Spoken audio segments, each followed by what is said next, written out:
Oo. Yes, uncle, yan yan. Ayan na siya yung si double na. Doon tayo. Or si... Hala, grabe. Dapat libre yan. Kasi pag nagpunta ka sa Hong Kong na sa garden ng Hong Kong, libre na yung mga ganyan. No reject. Sinasamantala nilang tining kasi ano. Daming tao. Punta kayo sa Ireland ngayon, September o hanggang August.Ag-apply kami Ay, hindi. Kasi August wala ka.Ag-apply. Unahin muna natin sa Amerika. Magkita-kita tayo nila, Cheska. Dali, no?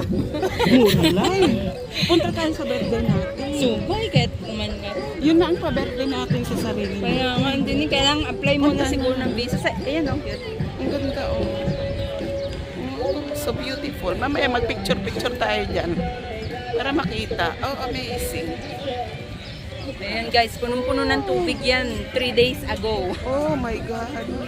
Buti nga hindi nasira itong mga ano at may naabutang pangbulaklak. Baka nasira yung American Garden ah. Kaya nga uncle eh. Ayan, picture mo sinantining dyan sa may puso. Oh, wow. Ayan pala yung ano, cute na may... Ayan, siya, picture mo sila. Grabe, ang ganda. Oh, ayan, mag-picture tayo dyan. Picture.